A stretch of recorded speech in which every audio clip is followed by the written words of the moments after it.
или за мене најважните работи во планирањето и поставувањето на целите.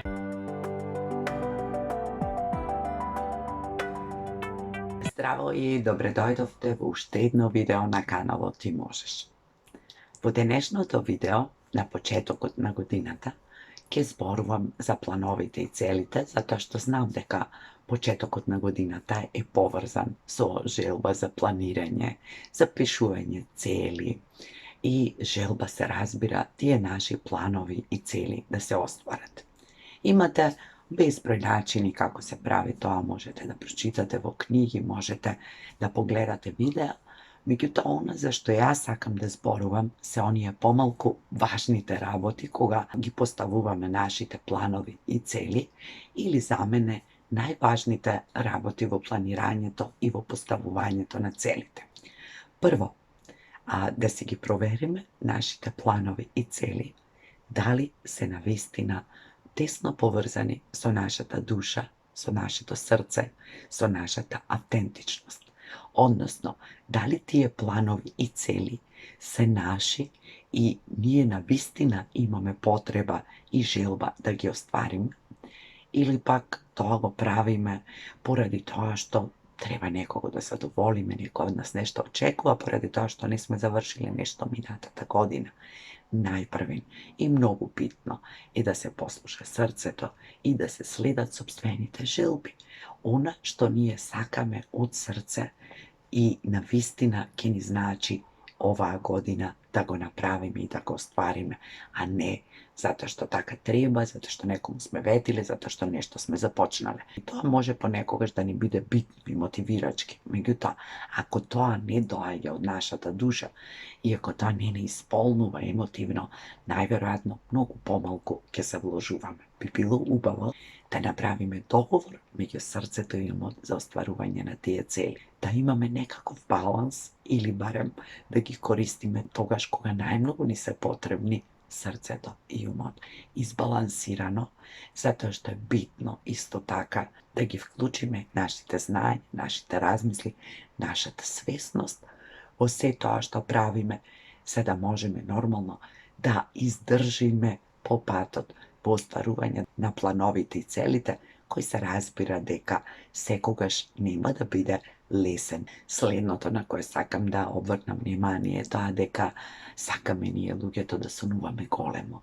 И тоа е убаво, добро е да се сонува големо, меѓутоа да се научи и да се прифаќа и да се живее со тоа и кога ќе оствариме нешто многу помало, да бидеме благодарни нашите големи соништа и да се реализираат поинако во нашата реалност, да не се толку големи во нивната практична реализација, сепак да бидеме задоволни, фокусот да биде на тоа што сме го оствариле, на тоа што сме го направиле. И тоа да ни биде доволно и да бидеме среќни затоа што сепак и тоа ние сме го направиле и тоа е наше дело и треба да си честитаме себе си за успехот, па дури и кога не е таков каков што сме го замислувале или така како што сме очекувале, затоа што животот е непредвидлив и затоа што секогаш се не зависи само од нас.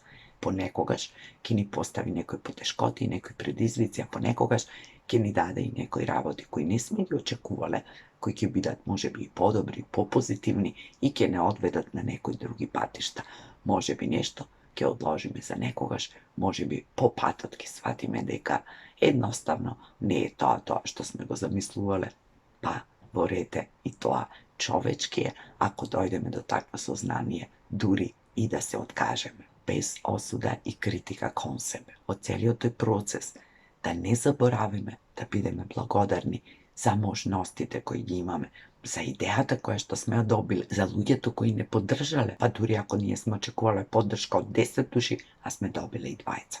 И тие 20 понекогаш се доволно ако ги имаат вистинските информации, вистинските ресурси, ако навистина сакаат да ни помогнат, ако навистина веруваат во нашата идеја. И затоа треба бидеме благодарни за се она што ќе ни даде животот, универзумот, Бог, како сакате, за сите услови кои што ги имаме наместо да се фокусираме на она што го немаме, а што било можеби дел од нашиот план и што сме сметале дека е неопходно за остварување на нашите цели. Со благодарност да го прифатиме тоа што го имаме и да видиме што може со тоа да направиме, колку тоа може да вложиме, да не се обесхрабруваме затоа што работите едноставно нема да бидат секогаш така како што сме ги замислиле. Се разбира по патот дека ќе имаме мали или поголеми неуспеси, разни дилеми, можеби од време на време ќе паднеме психички, физички, финансиски, зависно колку е голем нашиот проект, колку се нашите планови големи, колку се нашите цели подолгорочни. Меѓутоа, и тоа е дел од процесот. Велат, секој успех е составен од многу неуспеси и велат дека ако не паѓаме, нема да станеме колкава сила имаме за да можеме да станеме. И тоа е така. Не постои рамен пат. Некогаш тие паѓања ќе бидат помали, исто и неуспесите. Некогаш ќе бидат поголеми, па ќе ни треба малку повеќе време да се стабилизираме, да се вратиме назад, да продолжиме потоа. Меѓутоа, треба да имаме предвид дека сето тоа може да се случува, затоа што едноставно таков е патот. Би било убаво кога се би ни успеало од прва, кога се би било така како што сме замислиле, големо, помпезно, лесно, едноставно. Меѓутоа, животот знае да ни приреди различни изненадувања и различни предизвици, а ние од тоа учиме, растеме, се развиваме, учиме како да се носиме со тоа, созреваме и собираме нови искуства. Планирањето и целите, кога ги запишуваме и знаеме се како треба, во кој период, во кој рок, со кои луѓе, со колку пари, зошто, што очекуваме, кога ќе направиме еден целосен таков проект, сепак да оставиме простор и да видиме што ако тој проект не се оствари. Ништо. Ние пак ќе бидеме истите луѓе, пак ќе вредиме исто, да не се врзуваме за нашите планови и цели, да бидеме среќни, радосни, подготвени за славење, за прифаќање на тоа ако се остварат, на тоа ако делумно се остварат, на тоа ако доволно се остварат. Меѓутоа, исто така, да веруваме во себе дека ние сме целосни, доволни, успешни, вредни, способни, дури и кога нашите планови и цели нема да се остварат или нема да се остварат онака како што сме ги замислиле. И тоа е во ред. Тоа се наши лекции, наши неуспеси, наш дел од патот, кој буквално не носи до таму каде што ќе стигнеме, како што и претходните наши неуспеси, неостварени планови и цели се дел од нас заедно со оние другите, со успесите, со остварените цели, со остварените планови. Ние сме една целина од сето тоа, нашиот живот е целина од сето тоа. И затоа не можеме едното да го отделиме од другото.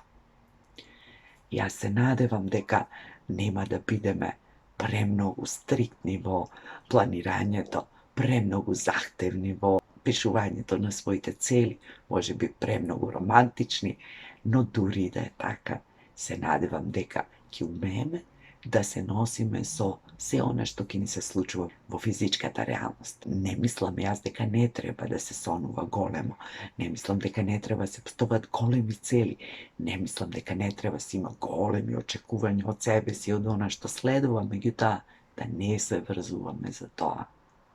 Затоа што ако се врзиме и ако се идентификуваме себе си, својот живот, годината која доаѓа, нашиот успех, нашата вредност со тоа, може тоа да не доведе до големо разочарување. А тоа, се разбира, не ни е целта. Ви посакувам се најубаво, ви посакувам да бидете со широки срца и широки умови при планирањето и поставувањето на своите цели и со голема верба во животот, во себе, во Бог, во универзумот, во се што верувате и независно што и да ви даде како предизвик, дека ќе умеете да се износите. Имајте убав ден и се гледаме во некое ново видео.